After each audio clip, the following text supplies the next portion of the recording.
Today on an all-new Dr. Phil. Did her husband I have played games and lied about many things to my wife. cause her social anxiety? She did not leave her home for 10 years. Did he really lose his memories? He blamed pot. That is some good weed if it erased 4 decades. Or is he gaslighting her? To me, it doesn't make any sense. You're basically calling me a liar. You know how I know that? Because you told me you were a liar. Let's do it. Have a good show, everybody. Here we go. This is a safe place to talk about hard things. Stand by. We'll count you down. I'm trying to be an emotional compass and point you in the right direction. 5, 4. I am not giving up on you.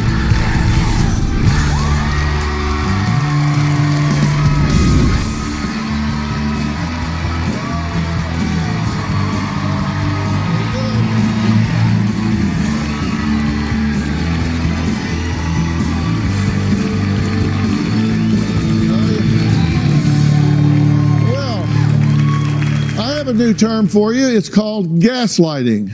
It's one of the buzzwords of 2017. You hear it thrown around in news shows and certainly in political coverage. But what does it mean? Well, it actually refers to being manipulated by someone psychologically in a way that makes the person question reality and even their own sanity. That's gaslighting. Now, that's exactly what Carla claims her husband Stephen has done throughout their 38-year marriage. She claims that Stephen is a narcissist who hides his controlling behavior behind a very nice mask, pretending he's acting out of love. It got to the point that Carla says she felt so helpless and inadequate that she developed a social anxiety and did not leave her home for 10 years. Now, all the while, they kept the outside world believing that they were a happy couple. My relationship with my wife, Carla, is contentious and strained. Go away and leave me alone. Steve is a confusing husband. On one hand, treats me like I'm his princess. I can count on him for everything, as long as that has absolutely nothing to do with emotions. I'm an emotional abuser. I have played games and lied about many things to my wife, all the while thinking I was being a good husband. Steve has 3 totally and completely distinct personalities. One is the super nice guy who will do anything for anybody. Carla's not wrong if she says I have 3 different personalities, but I think there's some nuances there. The second is an ice-cold, emotionless robot. I have trouble with personal and emotional issues, yes. And the third is a game-playing, pathological liar. In my mind, I'm an honest guy, but in reality, I may be a liar. The personality that Steve puts on, it's completely fake. He really doesn't care. I pretend to care, I pretend to listen. The reality is my brain will go somewhere else. I can't trust anything Steve says because everything is based on his version of reality. He lives in a world of make-believe, and I don't live in that world and don't want to. In my mind, I'm trustworthy, but things that I have done show that I'm not. It's all about lies and game playing. I'm very superficial. I don't really want to get heavily involved emotionally with anybody. I've been in an emotionless marriage for the entire 38 years. I just didn't realize it for several years. Steve is not the typical verbal abuser. He's more of a psychological abuser. He'll tell me what I want to hear and then do what he wants. About 17 years ago, I took off my wedding ring and I told Steve he had a year to fix problems and make me want to put it back on. It's been 17 years and she still is not wearing her wedding ring. I don't know if there's any hope that I'll ever be able to wear that wedding ring again. Well, both Stephen and Carla described their relationship for the past 17 years as roommates.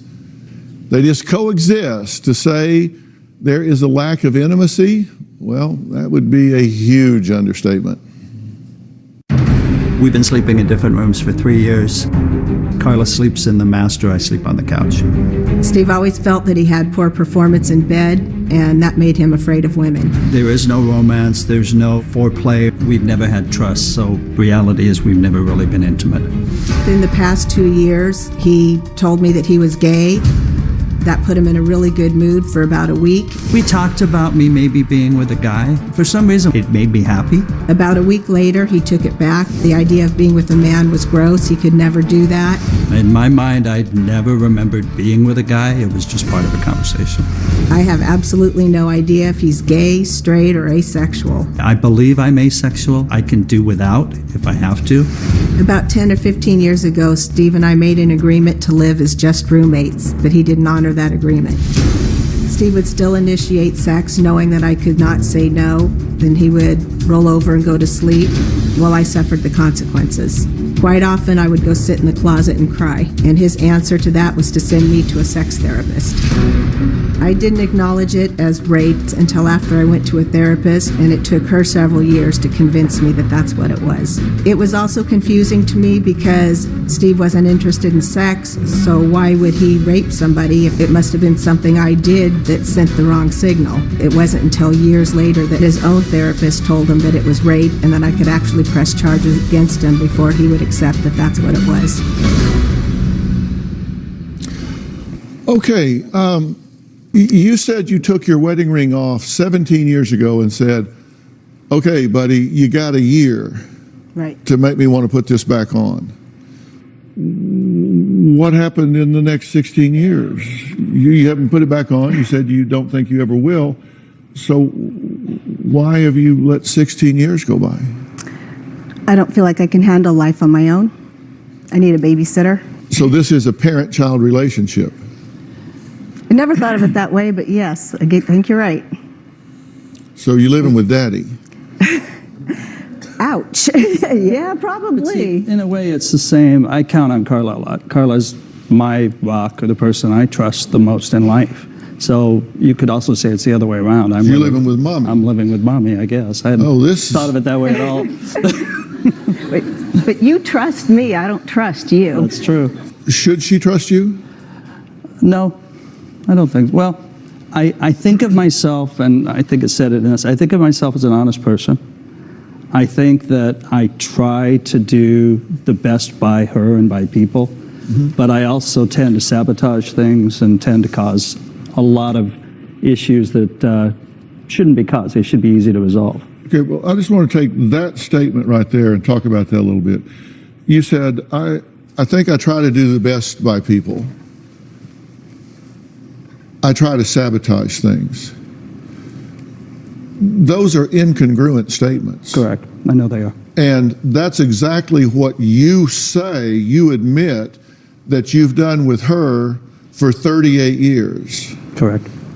Honestly, I'll play games, or I'll lie, or I'll do something that is against what I'm thinking in my mind, and then I'll literally, when I'm done, 2 minutes later, I'll forget about it. I'll put it in the back of my head, and I'll move on to what's for dinner. Well, let's look at some things that you do admit to saying. You said, I don't take things seriously. I want issues to go away, so I don't address them. I pretend issues don't exist. Correct. I don't know how to have empathy. If there's something I don't want to do, I pretend it's not there and move on. I have a little box in my head. If there's something I don't want to deal with, I put it in a little box, I shut the door, I walk away. And I will talk in circles with Carla, and I promise to do things like see a counselor or something, but not follow through with it. I intend to when I make the promise, but then a few days go by and it's not mentioned and I just forget about it. I hide from my feelings and live in the moment. I don't worry about the past or the future. I just ignore Carla's pain. I just ignore it. I think she would be better without me, but I don't think I would be better without her. Very true. Now, you say that you have this big blank spot in your memory, that you just don't remember really anything before 21? I don't remember much before 21. I remember nothing from early high school back at all. I remember I've forgotten a lot of things I did know after 21. How many children have you had? 5. And you say you don't remember the birth of any of your children? Not really. So what did Stephen do to cripple Carla so much that she didn't leave the house for 10 years? Was it something he did? Was it her? How do you stay at home for 10 years and neither one of them does anything about it? We'll talk about that next.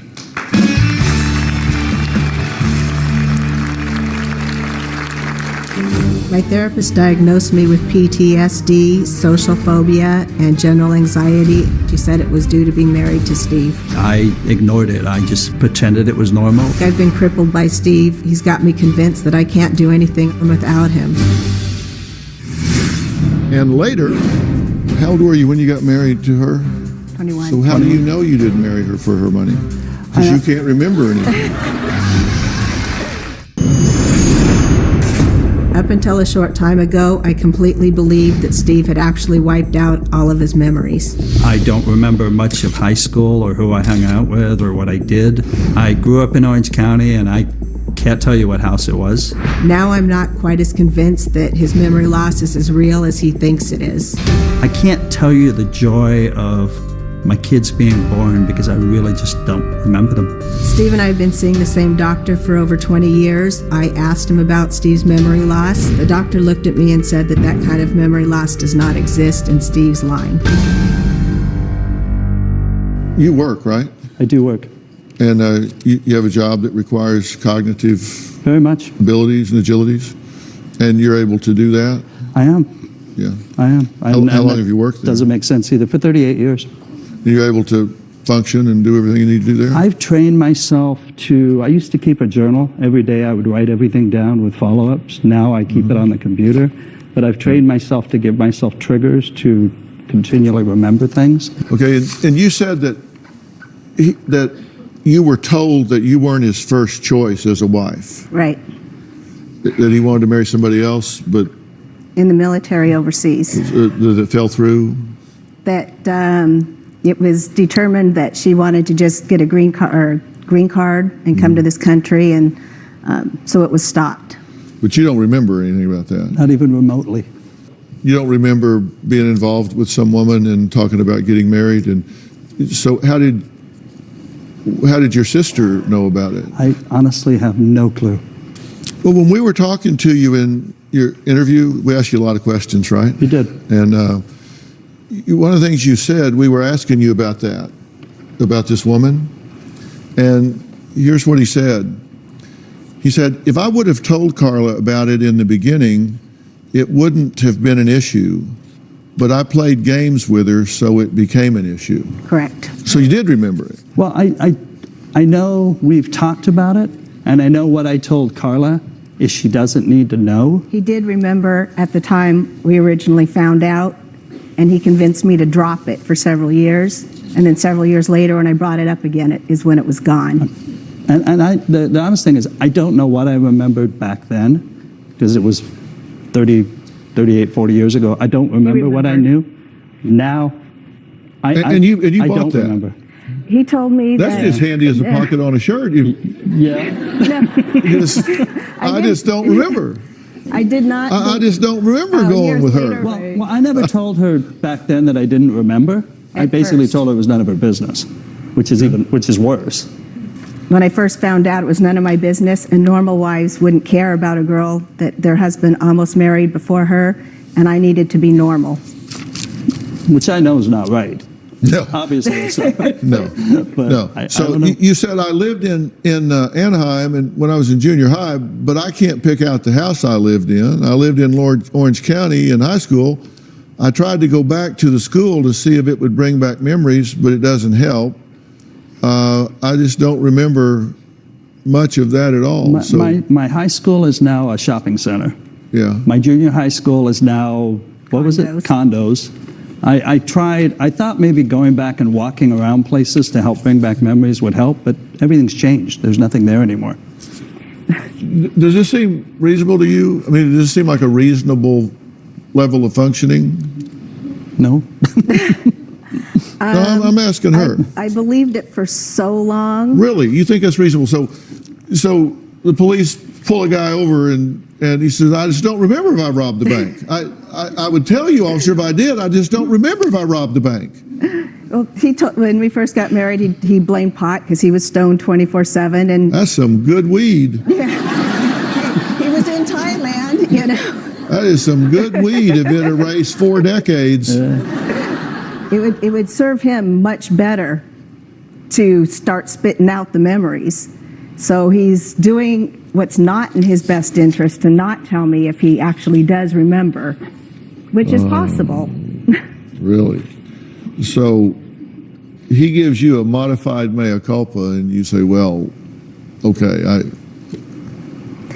I feel like I don't have any choice. It's more, so I'm backed into a corner, and I do what I do to, I accept things I shouldn't, but it's a survival technique. To be, though, to be 100% honest, I don't remember.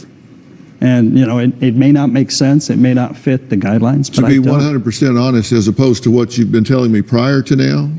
I haven't told you anything that's a lie prior to now. Well, why did you say to be 100% honest? Why are you differentiating now to what you told me before? Based on just the tone, that it doesn't make sense, that maybe I'm lying and I'm not. I don't know.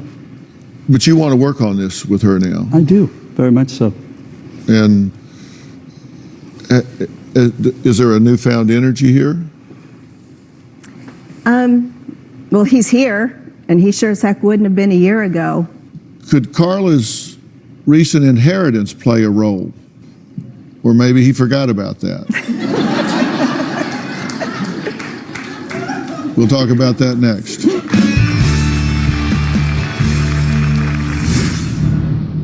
You spent 10 years, you think, with a social anxiety. I was diagnosed with social phobia. And you think he set you up for this.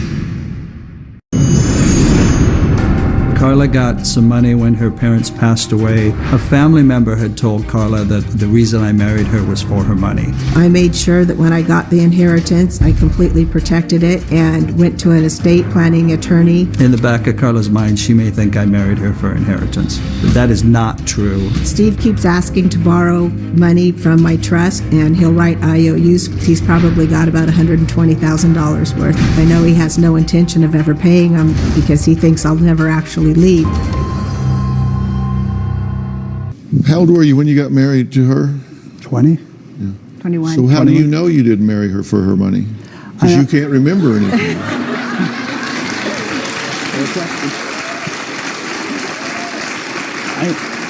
I know because I know a lot.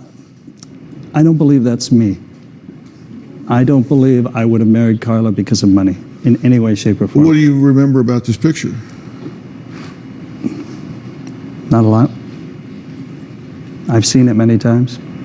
Well, you admit that you've manipulated, lied, and played mind games with her throughout your 38-year marriage, right? Correct. So, but you say that her inheritance has nothing to do with staying together.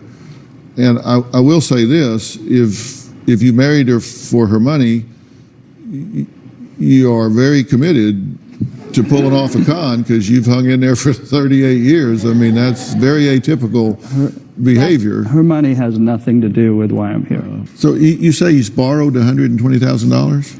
From my trust, yeah. But he gave you an IOU? I do have some brains, and yes, I made him sign IOUs for all of We it. got up to about $70,000 in credit card bill. It was insane, and it just added. When Carla got the inheritance, she paid off her credit card bills, as well as we've been doing some remodeling on the house, and Carla's helped with that. That wasn't, the fact that it's there has been very helpful, and it's helped us a lot, but has nothing to do with the reason I'm with Carla or why I married Carla. Yeah. You spent 10 years, you think, with a social anxiety. I was diagnosed with social phobia, and I accept that. Excuse me, I accept now that that's what it was. I pretty much locked myself in the house for about 10 years. My therapist diagnosed me with PTSD, social phobia, and general anxiety. She said it was due to being married to Steve. I pretty much said okay and just pretend it didn't exist so it would go away. Steve's reaction to my diagnosis was cold and indifferent. I assumed that he thought it was an overreaction and I was being a drama queen. When I did go out, I was fine in large groups. I could not stand to talk to people one-on-one. I ignored it. I just pretended it was normal. I would go do the shopping. I would do the errands we needed to do. I would go to work. Steve came into my life and completely took over everything, creating a complete dependency on him. Steve has made me so dependent on him that I'm incapable of making phone calls. When I try, I just freeze. I just go numb. He will take a box of cereal out of my hand to pour it for me, or even take my phone out of my hand to hit send on a text. I believe Steve is one step away from coming into the bathroom and wiping my butt for me. I've been crippled by Steve. He's got me convinced that I can't do anything without him. You think he set you up for this? I don't know how much of it was conscious and how much of it was more in his subconscious. He just kind of knew what he needed to do to making excuses for him again, right? I enabled her to be able to do that. The man has said several times since he got here, I played mind games with her. I knew she was suffering. I didn't do anything about it. As long as I got what I wanted, I didn't care. He has said that out loud. Yeah, I see it. I mean, right? When I'm suffering, No? I can see You it. haven't said that out loud? My thing is ignoring things, not... Well, don't ignore my question. Well, Did you say that out loud? I said it, but I also said what I do is I put situations in the back of my head and I move on. So what I did is ignored Carla's situations and didn't put myself in as an empathetic person in her shoes to be able to help her. I just ignored it and moved on pretending it didn't exist. Did he tell you that he was gay and then a week later said he never said that? He said he was not, and he doesn't know why he said it. So you were gay for a week?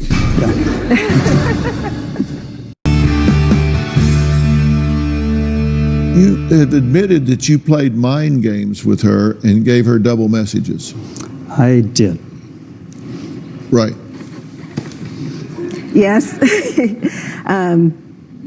And I've, up until very recently, I've 100% believed that they were subconscious. He wasn't doing it on purpose. And I don't think I'm purposely out there going, I'm going to now hurt Carla. That's never crossed my mind once. It just seems to work out that way. I don't know how far into his own head he is. That I know he doesn't live in reality. He lives in fantasy land.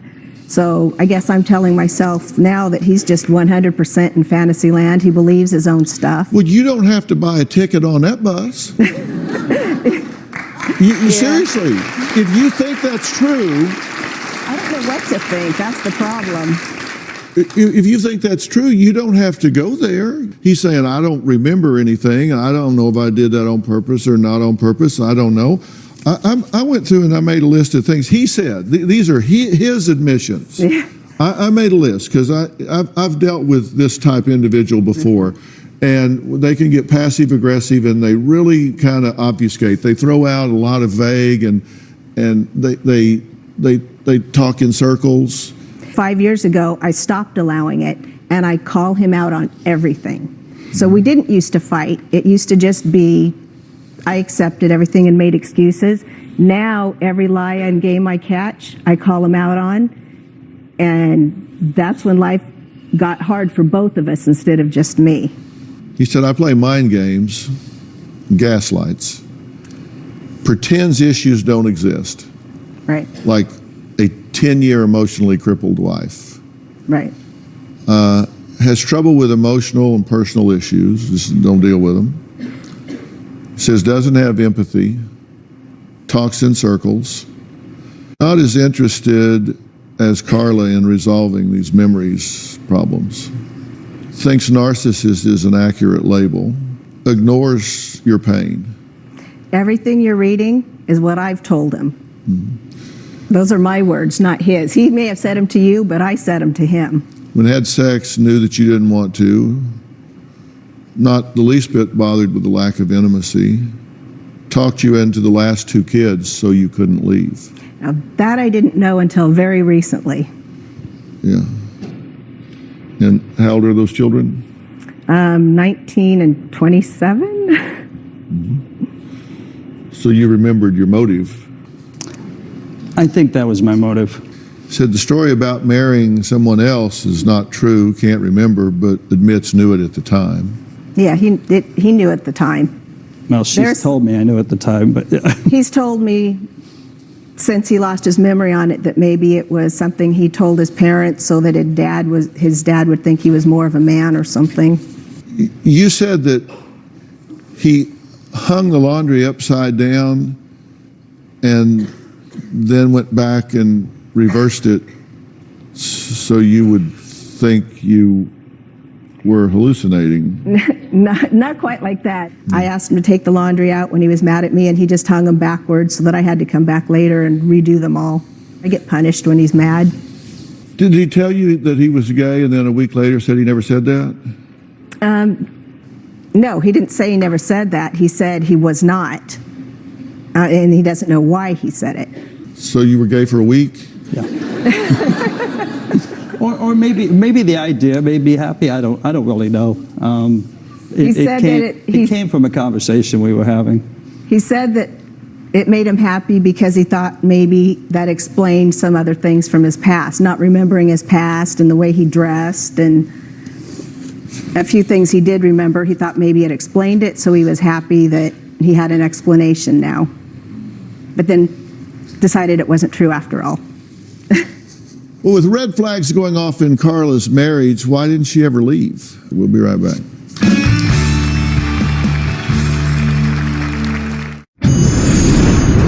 I believe that Steve is a narcissist. He's very cold and completely unemotional. I don't have a problem being called a narcissist. I tend to ignore it and just not think about it. The only person Steve has feelings for is for himself. Sometimes I ignore Carla's pain. She's telling me something that's bothering her, and I'll hear it, but then just as quickly I'll get over it and I'll be ready to go do something else. Let's go shopping or go to dinner or whatever. Everything has to be about Steve. I had a psychiatrist tell me that I'm non-empathetic. I will superficially dive into something, but then I immediately get over it and move on. Maybe I am a narcissist. Maybe that is the right label. Carla took off her wedding ring 17 years ago, giving her self-admitted, manipulative, gaslighting husband, Stephen, an ultimatum to shape up or ship out. Stephen admits he did nothing to change his behavior, but Carla clearly didn't stick to her guns. And here we are, 17 years further down the road, anger and estrangement, just part of their existence. Do you have a question for me? Is there something specific that you want to ask me? Does that type of memory loss exist? Is there any chance that that's real, or is that completely no way? Just in my opinion, Right. Or is he faking me out completely, wiping out your entire memory? well, I've been doing this for 45 years, I've never seen and it. I have never seen a syndrome or clinical presentation that is consistent with what he is reporting. And I'll tell you why I say that. I spend a lot of my practice dealing with brain and central nervous system. And there are parts of the brain architecture that deal with memory. And there are parts of the brain and the spinal cord that deal with pain. And if I was dealing with somebody and I wanted to know whether their pain was real or not, and they would come in and tell me that they had a disc injury or a back injury at a certain thoracic level, and I would suggest to them, well, do you then have pain here or there? And they would say yes. And I knew that there was absolutely no neuroanatomical structure that would account for that pain. Then I would know they were lying. Right. Because if they're saying they're having pain here and the injury is here, it flows down, not up. And if they're reporting something that there's no neuroanatomical structure to explain that, then they're either lying or it's in their head, one of the two. So it's called differential diagnosis. And when you deal with memory, there are certain logic tests that you go through. There are what are called hold and no hold functions. There are certain things where you could hit somebody in the head with an axe and it's going to disrupt some memories and not others. I'm telling you, to me, it doesn't make any sense at all. I think it's very convenient. And one thing about a narcissist is they can't read the room. A narcissist thinks that whatever they're saying is selling. They can't read the room. Now, you've been a pretty good audience because you've been buying this. I mean, seriously, you've gone for this like Jesse went for the train. Yeah, but now you're basically calling me a liar and saying that I do know this stuff and I can just communicate it, and I can't. So I understand what you're saying. You're a professional in this matter, but if I don't know, I don't know. She asked me a question, I'm answering it. Yeah, but you're calling me a liar at the same time. I don't believe what you're saying. Now, whether you believe it or not, I don't know. That's a whole different question. You want to know my answer to that question? Mm-hmm.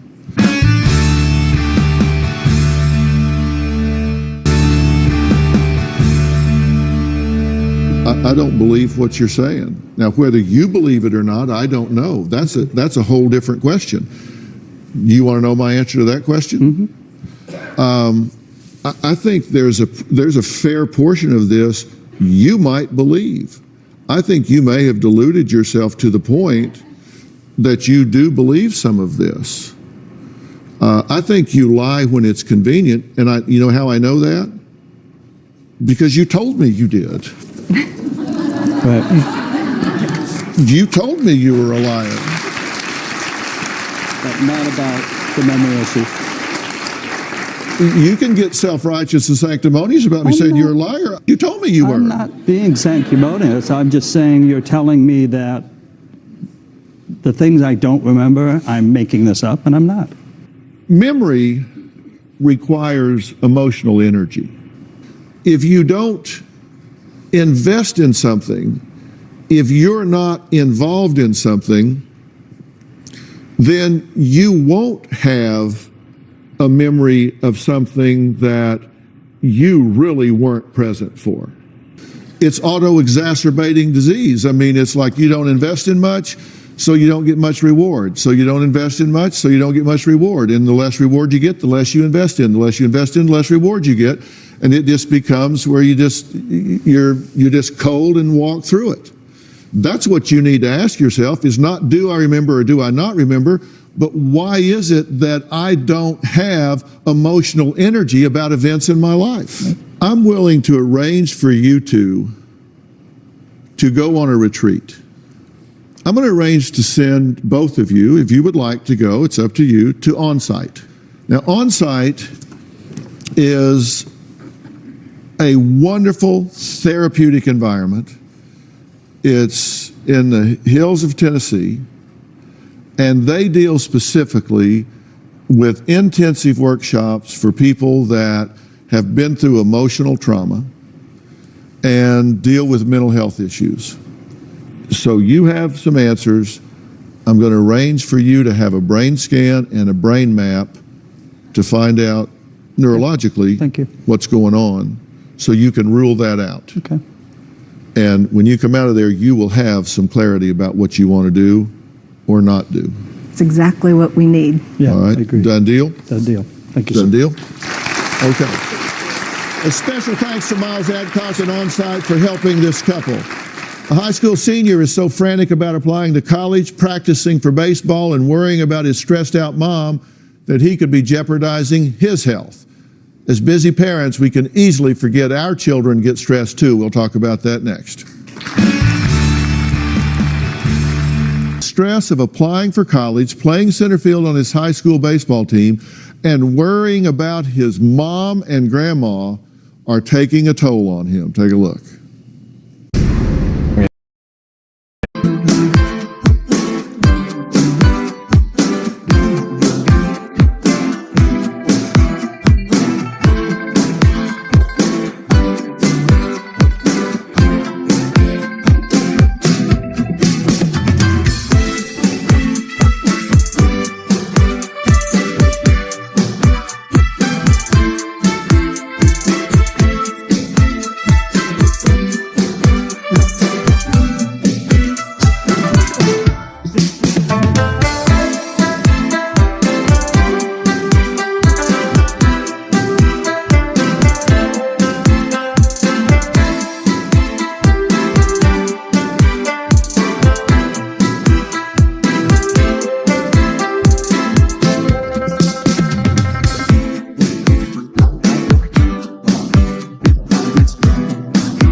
Today on Dr. Phil.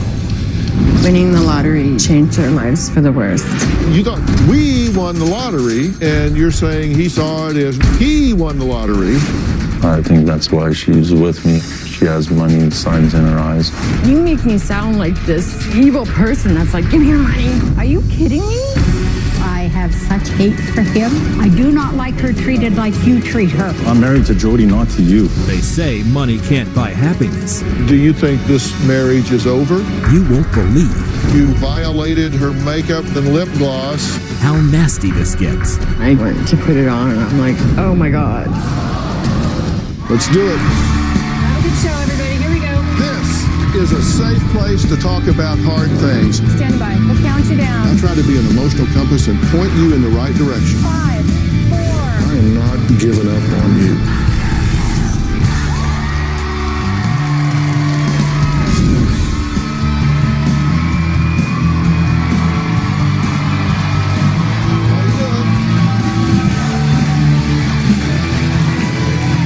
How are you?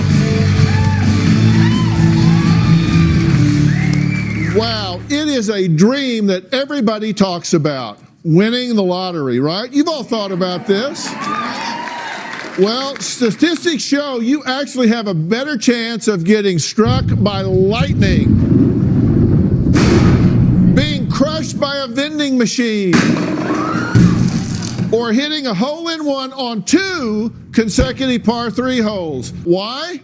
Because the chances of anyone actually winning a jackpot in a lottery like the Powerball are 1 in 175,223,510. Now, these slim odds haven't stopped people from taking their chances. Did you know that over $65 billion are spent on the lottery in America yearly? This surpasses the national debt in countries like Ecuador, with a national debt of $19.9 billion, and Lithuania, which has a national debt of $29.55 billion. And it surpasses the amount of money used for cancer research every year. Think about that for a minute. Basically, the lottery is government-sanctioned gambling because it generates billions in tax dollars from people mostly that can ill afford to be spending the money, hoping they can win big. Now, to many, striking gold will only remain a dream. But for my next guest, Edwin, it became a dream come true. Edwin just started a new job when he and 14 co-workers each put $50 into the lotto ticket pot, and they hit a $25 million jackpot. And after dividing the winnings, Edwin walked away with $1.66 million after taxes. Now here he is, right here.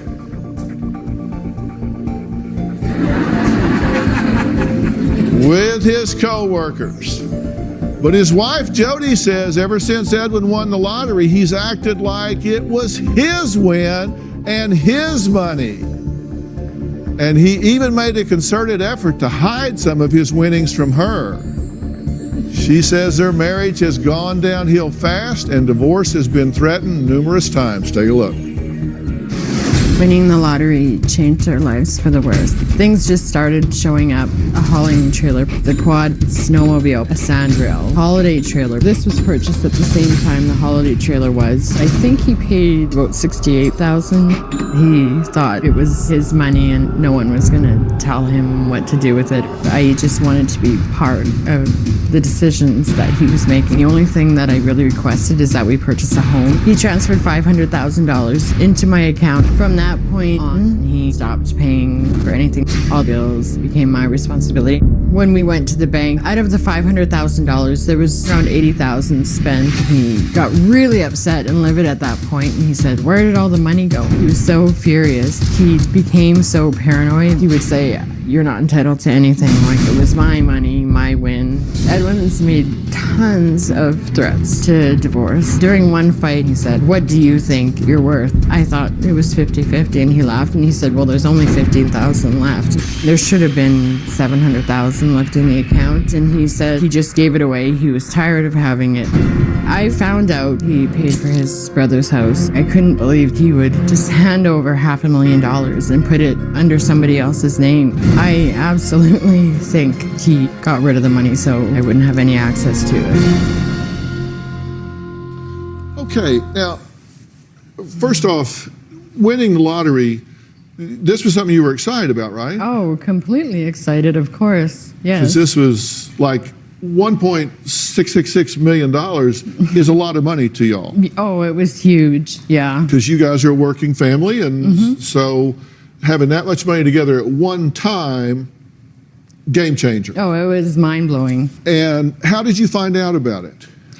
Edwin and his crew, they had found out early in the morning, and Edwin, he was working out of town at the time. New job. He'd switched positions. He was working out on the rigs now instead of just at home. So he was supposed to call me in the morning, and he didn't call, and I kept trying to get a hold of him. That's unusual, right? Right. He finally picked up his phone when I phoned, and I'm like, what is going on? You're frustrated. You're chewing him out. You're not, right. Why did you call me? Right. And You're worried. Because at this time, I didn't know anything. And then, I was like, why didn't you call me? What happened? And we probably argued for about 10, 15 minutes. He still hadn't said anything? No, I had no idea. And then finally, he just came out and said, well, would it make you feel any better if I told you I won the lottery? And I'm like, what? Are you insane? What are you talking about? Because I thought he was trying to make a joke of my anger. Then he said, absolutely, we won, and how much? He said it works out to be about a little over $1.6 million a piece. They're calling in a new crew, and we're coming home. He tells you he's won this $1.66 million. You find out later that he had known this actually for how long? He found out, I believe it was like really, really early in the morning, probably 6. Did it go through your mind, why didn't he call you right away? Well, it did, because it blew my mind immediately, and I couldn't figure out, and he didn't sound excited. He's like, well, yeah, I won the lottery. Is that going to make you happy now? And I'm like, why aren't you screaming up and down? And I started shaking immediately, and I'm like, what do you have to say about this? Why aren't you excited? And he was just, yeah, no big deal. I'm just coming home now. And then when we went to go claim the prize, we all met at his boss's house, and all the wives are sitting around, and oh my God, my husband called me at 5 o'clock in the morning, woke me up, and I'm sitting there mine didn't even call me. I had to try to track him down to even know it had happened. From the beginning, was this a we won the lottery, or was this a he won the lottery? It was definitely a he won the lottery. Why was it he won the lottery instead of we won the lottery?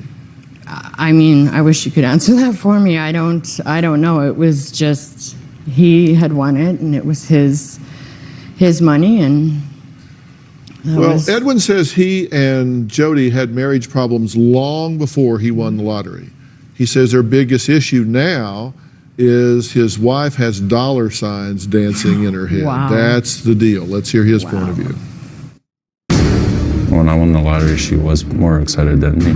I think that's why she's with me. She has money signs in her eyes. The only money that I have right now is locked up in investments. Are you upset about that? She has no concept for the value of a dollar. She is obsessed with money.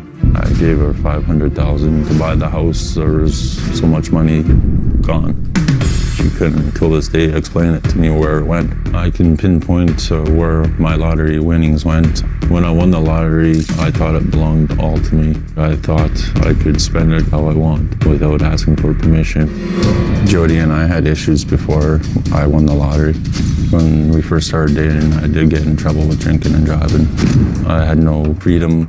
Jody had control over me. I felt like I was under house arrest. When I try to talk to you, just sit there like that. You don't say anything. She always put me on the spot and make me feel like I do everything wrong. We fight about 3-4 times a week. I want to get help to make us better, but I think we just been down the rocky road. I feel there's no hope. do you think this marriage is over? There's some hope for us, but I don't think we can carry on anymore of how we've been carrying on. Were you on the brink of divorce before you won the lottery? Yeah, I couldn't take it anymore. Yeah. Were you aware that he was that unhappy before? No, I mean, I know we had our problems, but were we on the brink of divorce when you won? Yeah. No, I didn't. I don't agree with that. Then we won the lottery, and you're saying he saw it as no, he won the lottery, and she wanted to get her hooks into it. That is insulting to me. It really is. What did I ask you for? That we could have a home. That's what else did I ask money you for? for security. A home for security, because we were living in rental places that weren't the best. That's what I wanted. Too. I gave you a bunch of money. What do you mean you gave me a bunch of money? You gave me money. You wanted to go to school, you wanted to have money for security, and I gave it to you. I do appreciate what you do, but you make me sound like this, evil person that's like, give me your money, give me your... Are you kidding me? It's insulting to me. Did you feel like that you did win the lottery? That it was you, not the two of you? Yes, at the time when I won it, yes. Well, so where did all the lottery money go? What Jody accuses Edwin of buying and what his priorities were when we come back. We'll talk about all that next.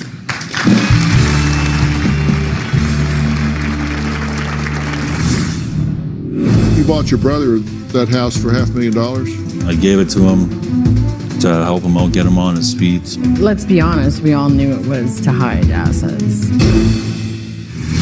And later, my blow jar was all smashed and my necklaces were like ripped into pieces. And then when I went to put on my lip gloss, I could smell something awful. I wiped them with my butt. I was mad, and that's how I got back at her. After I found out he paid for his brother's house, I did get a lawyer because we were fighting massively at that point and talking about divorce. The lawyer did tell me I was absolutely entitled to half. Edwin's response when I told him what she said is just to laugh, and he still didn't believe it. He did say there's no way I was getting half of his stuff. I do think our marriage went downhill after Edwin won the lottery. He completely betrayed our family and robbed us of our future. well, I'm talking with Jody and her husband Edwin, who won $1.66 million 2 years ago from winning a lottery ticket he and his co-workers purchased. So, everybody's always curious, what do you do when you win? What do you spend money on when you win the lottery? And you guys were very forthcoming with us about that. So we put together what you spent the money on. Here's what Edwin's personal purchases were. You bought 3 trucks up here, different kinds of trucks. Then you spent $39,000 on, what is this thing? It's a sand rail. A sand rail, Yeah. which is like a dune buggy? Yeah. Yeah, Side by okay. side. Yeah. I'm getting you on that, okay. And this is like a 4-wheeler? Yeah, it's A typical quad runner quad, type thing? And a snowmobile? And what is this? It's just a utility trailer. Oh, that's a trailer Yeah. to put these things in? Yeah. Okay. And then this is like a motor home type? Toy hauler. Yeah, trailer. And then a motorcycle? Yep. Or is this the house you bought for your brother? Yes. So down here, this is the purchases that you made for Jody and the children. This was the house for the family, right? Yeah. Okay. And then furnishings for the house, and then a car for the family, right? Mm-hmm. Yeah. Okay. And then this was, I see ears. So was this like a vacation? Yeah, it was Disney World. This was Disney World. And this was to Mexico? Punta Cana, Dominican Republic. Dominican Republic. Okay. I recognize that sign. So that was a trip out here, right? Right. Welcome back.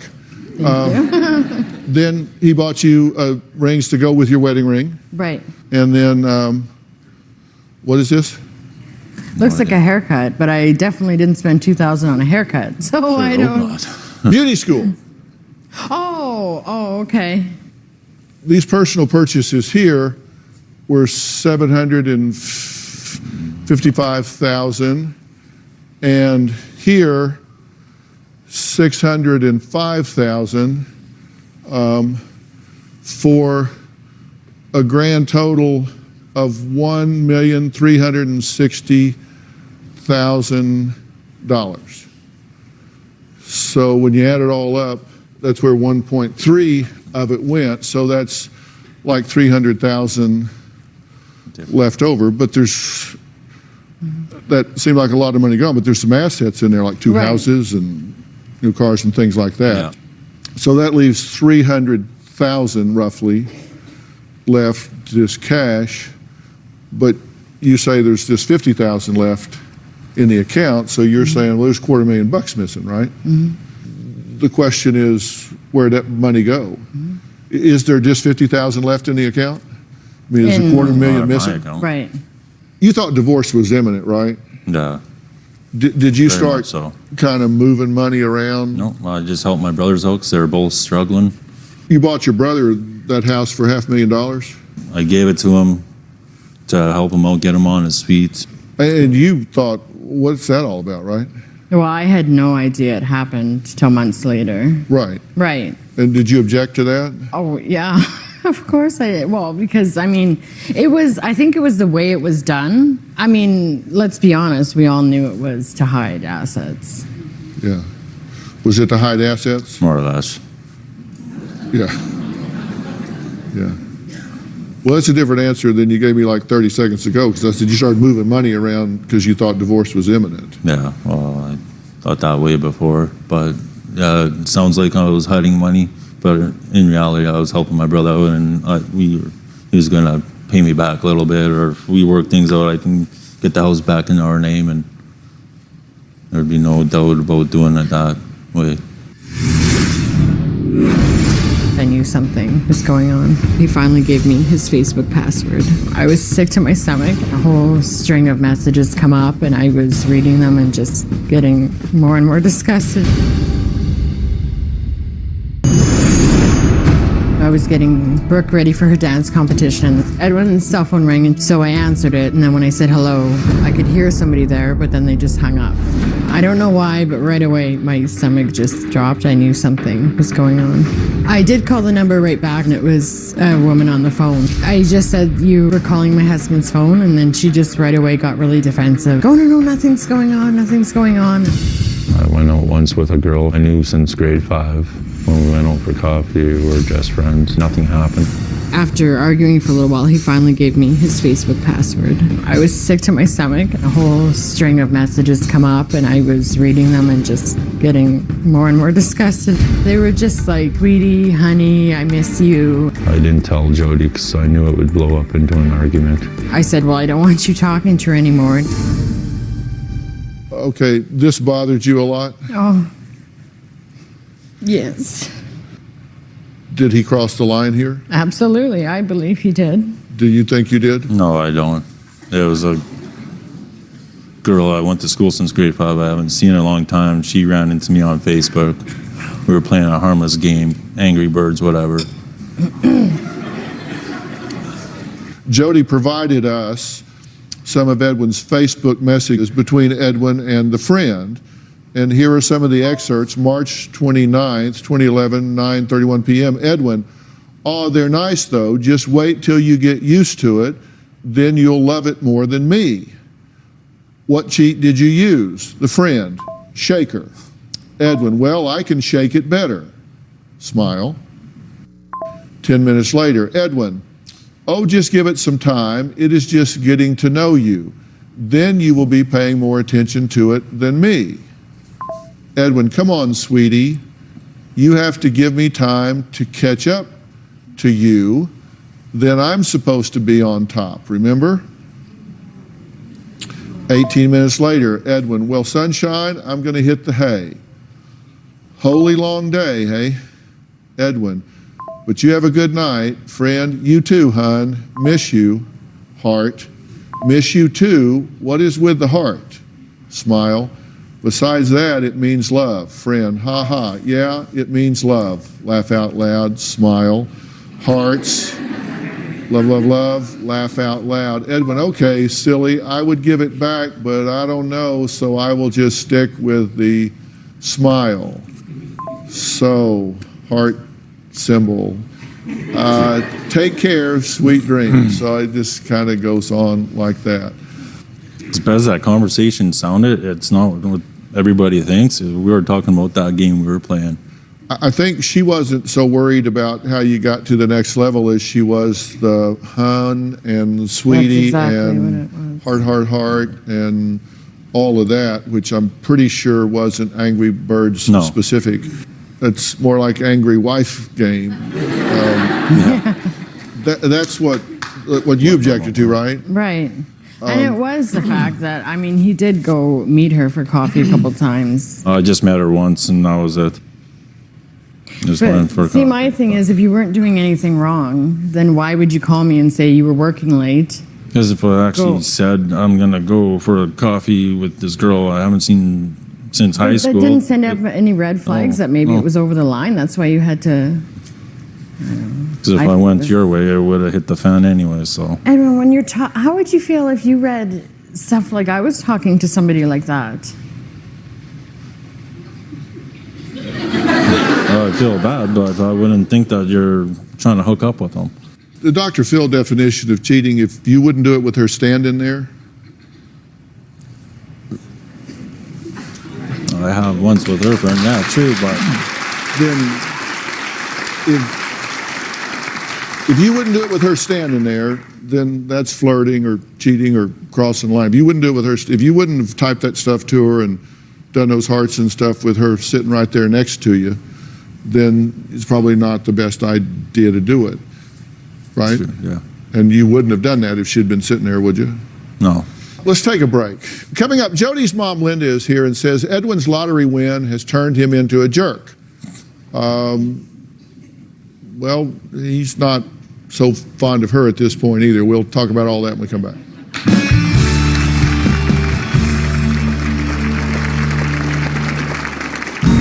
Edwin used to be an amazing dad before he won the lottery. Now he is very selfish and very self-centered.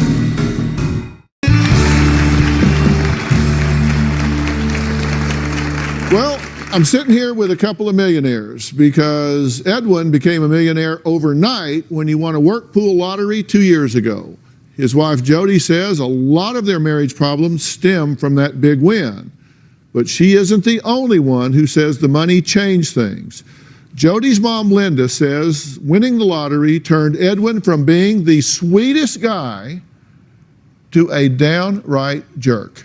Take a look. Edwin and I had a very good relationship before he won the lottery. He was a really, really nice guy. Now he is very selfish and very self-centered. What Edwin wants, Edwin gets.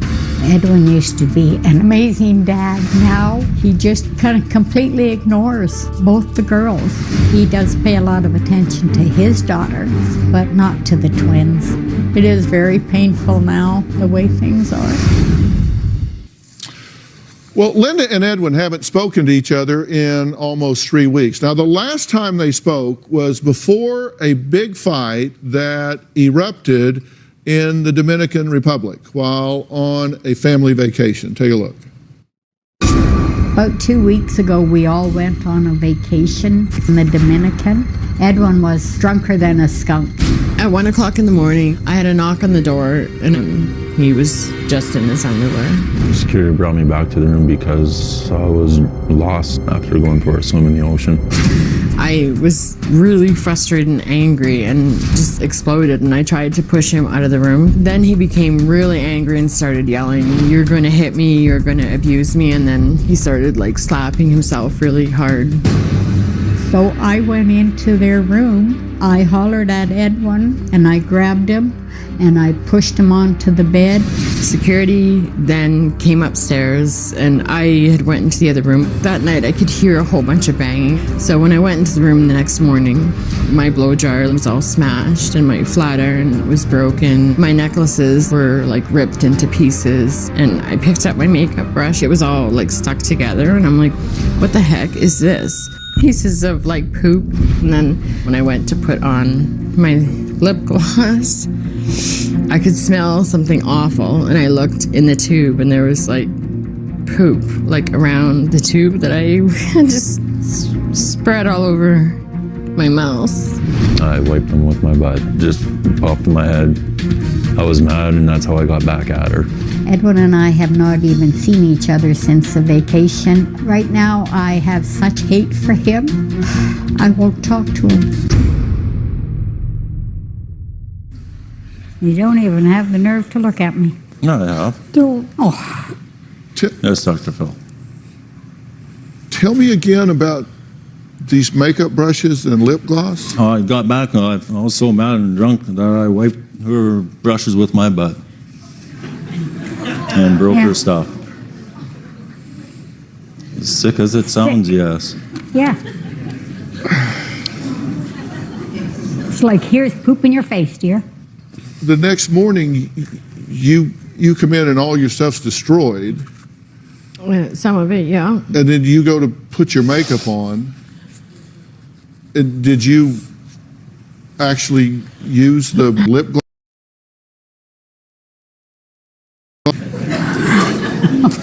How do you feel about that? No, I feel bad about it. Okay. But at the time, I wasn't in the right state of mind. I wasn't thinking. But you do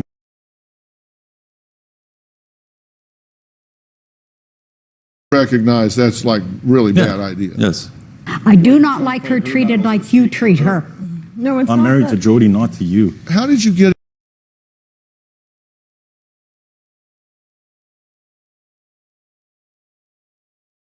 Wanted to stop, I could. When Edwin drinks, he gets really mean and hurtful. When she's in one of her moods, I could drink that 6-pack like no tomorrow. I feel drinking is a reality escape for me. Does he have a drinking problem? I believe he does. I mean, he doesn't drink all the time, but I believe it can get out of hand, most definitely.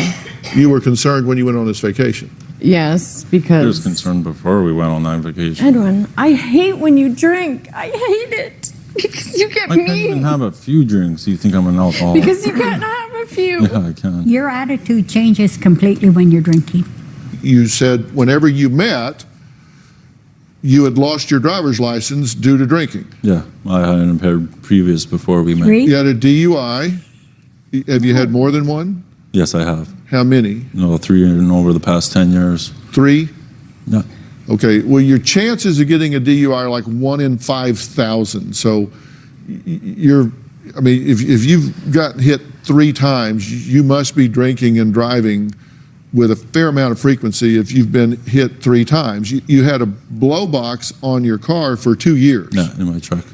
Then Christmas, just this last year, were you in jail? Oh, I got put in the holding tanks. Drunk tank? Yeah. Just I went this to my last Christmas party. And then on the vacation where you were talking about, you showed up at the door of your room drunk in your underwear? Oh, I went to the beach to get another cup of sand.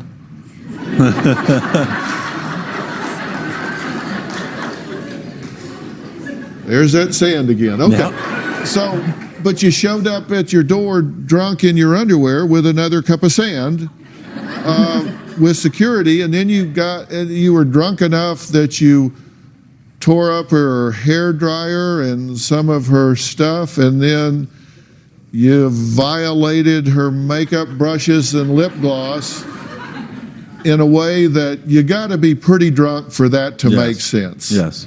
I mean, I wouldn't do that in a sober state of mind. there's a pattern here that you got to think that's starting to,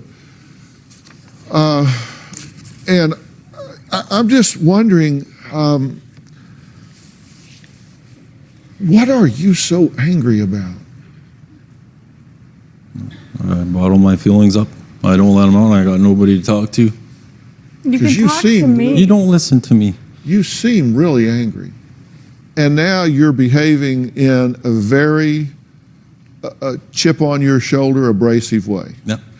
Now, you say, look, that's not all coming from the inside out. A lot of that is I'm reacting to the fact that she is nagging me, controlling me, picking at me, and bickering constantly to the point that I'm just like, help, shoot. Doesn't matter what I do. Put me out of my misery. Hell yes. I'll admit to anything. Just long, shut up. Yeah, pretty much. If you'll just shut up. I get that. You're frustrated. I also get that you have a marriage and a family here, and you have a precious daughter. Yes, I do. She loves her daddy, and she loves her mother. Yes, she does. And you can't be pissed off at her and bottled up inside and not change who you are for that little girl. You think you can. You think you can be all loving with her and just pissed off over here. But let me tell you, I understand that. anger and bitterness is a pervasive emotion. And it goes into every relationship and everything you have. And doesn't she deserve better than that? Doesn't she deserve all of her daddy? Yeah. Doesn't she deserve a happy home? Yeah, she deserves more than that. You guys think about that for a minute. The last time I saw my mom and Edwin fighting, it just made me really scared and nervous. It makes me sad because, I want them just happy. Brooke has definitely developed animosity towards Edwin. Once he asked her to go brush her teeth, but she had said no. And so he was mopping up dog pee, and then he came around and chased her up the stairs. He'd caught her and he was standing over top of her and he put the mop on her face. Edwin didn't really see anything wrong with what he did. When Edwin came into Jody's life, what she loved most about him was how well he connected with her girls from a prior relationship. Now, both she and her mom Linda say it's a struggle for him to even acknowledge their presence, and that creates tension and it's confusing for him.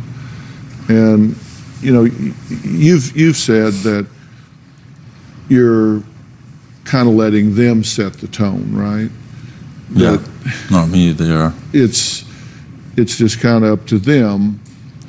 If they want to engage, they don't. I acknowledge their presence. Yeah. I know they're there. Yeah. I say hi, how's it going, girls? How was school or whatever? But it's like talking to them. I get no reply back. You don't a lot of the time, though. No. Most of the time. No.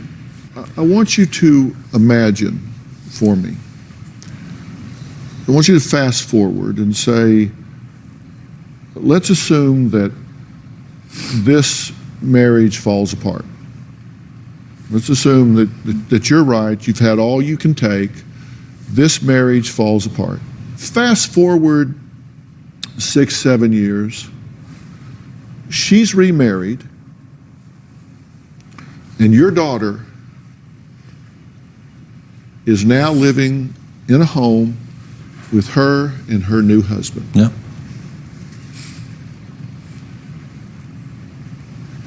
How would you want that new husband to make your daughter feel about herself? Good, happy, treat her like How would you want him to make her feel about herself? Here's what one of the twins had to say about what's going on in your home right now. When I see my mom and Edwin fighting, it makes me sad because, I want them just happy. The last time I saw my mom and Edwin fighting was in Punta Cana, and it was actually a really big fight. and it just made me really scared and nervous because I didn't know what was going to happen. And I went to my little baby sister to protect her, and I was just scared for her.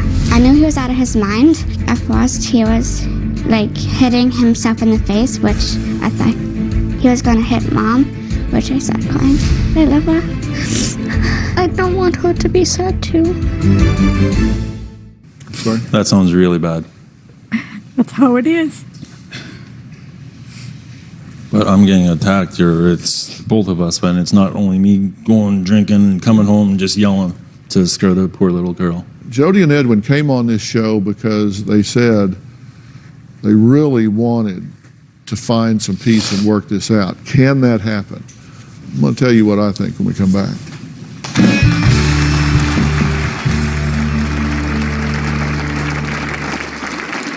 I wrote to Dr. Phil because I didn't feel like I could handle it anymore.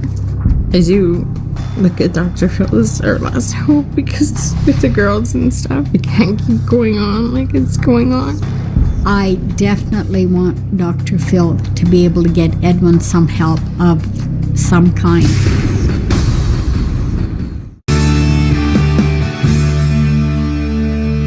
You won the lottery, and it should be happy. It creates disequilibrium, though. Mm-hmm.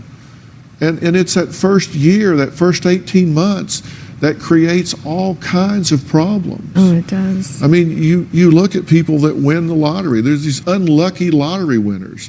Denise Rossi, $1.3 million, lied during divorce proceedings about winnings, and the judge awarded the money to their ex. Willie Hurt, $3.1 million, charged for murder. Ibby, and I can't pronounce the last name, $5 million, killed by her husband. Evelyn Adams, $5.4 million, gambled the money away, now broke. Jeffrey Dampierre, $20 million, killed by sister-in-law. Billy Bob Harrell Jr., $31 million, committed suicide. Jack Whitaker, $315 million, Wish never won the money. I mean, these things can just destroy people's lives. Mm-hmm. You know, Maslow described it. We have these needs, but you know what happens? You win the lottery, and all of this love, belonging, and esteem, a lot of that comes from feeling like we have worth by what we do, and we feel like we didn't do anything for this, and we kind of lose our balance. Don't lose your equilibrium here. Okay. If you will let me bring you some help here, you will be so much better in a short period of time, you won't believe it. If you will just